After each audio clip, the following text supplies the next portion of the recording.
CM DK Shivakumar ಅವರ ಮನೆ ಮುಂದೆ ಮಹಿಳೆಯೊಬ್ಬಳು ಹೈಡ್ರಾಮಾ ಸೃಷ್ಟಿ ಮಾಡಿದ್ಲು. ಚಿನ್ನ ತಂಬಿಯಿಂದ ಮೋಸ ಹೋಗಿದ್ದೀನಿ ಅಂತ ಮಹಿಳೆ ಹೈಡ್ರಾಮಾವನ್ನ ಸೃಷ್ಟಿ ಮಾಡಿದ್ಲು. ಚಿನ್ನ ತಂಬಿ ಅಲಿಯಾಸ್ ಸೌಂದರ್ಯ ರಾಜನ್ ವಿರುದ್ಧ ಆರೋಪ ಕೇಳಿಬಂದಿತ್ತು. ಪೊಲೀಸರೇ ಇದರಲ್ಲಿ ಶಾಮೀಲಾಗಿದ್ದಾರೆ ಅಂತ ಆಕ್ರೋಶವನ್ನು ಹೊರಹಾಕಿದ್ರು. ಯಾಕೆ ಅವನನ್ನ ಬಂಧಿಸಿಲ್ಲ ಅಂತೇಳಿ ಮಹಿಳೆ ಪ್ರಶ್ನೆಯನ್ನು ಕೂಡ ಮಾಡಿದ್ಲು. 600 ಕೆಜಿ ಚಿನ್ನ ಏನಾಯಿತು ಅಂತೇಳಿ ಸಂತ್ರಸ್ತೆ ಕಿಡಿಕಾರಿದ್ದಾಳೆ. ಮಹಿಳೆಯ ಅಹವಾಲು ಸ್ವೀಕರಿಸಿದ ಸಿಎಂ ಡಿಕೆ ಶಿವಕುಮಾರ್ ಅವರು ಎಲ್ಲವನ್ನೂ ಸರಿ ಮಾಡ್ತೀನಿ ಅಂತ ಹೇಳಿದ್ದಾರೆ.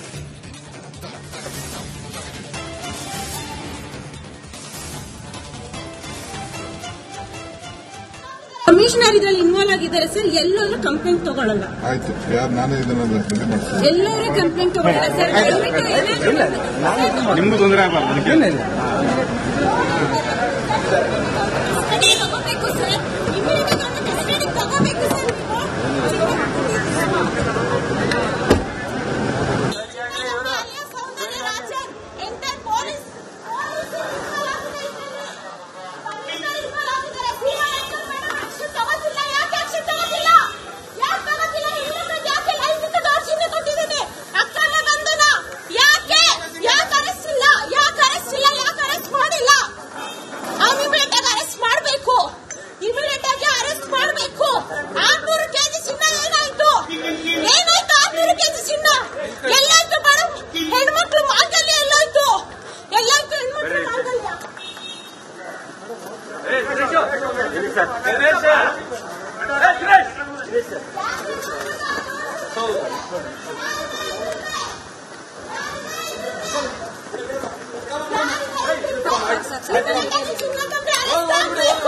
ಯೋಗೇಶ್ ಅರೆಸ್ಟ್ ಆಗಬೇಕು.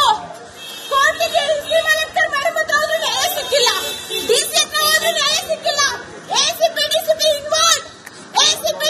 ಇನ್ವಾಲ್ವ್. ಹೆಣ್ಮಕ್ಳಿಗೆ 600 ಕೆಜಿ ಚಿನ್ನ ಹಂಚಿದಾಗಿದೆ. ಬಿಡಿ, ಮಾತಾಡಬೇಡಿ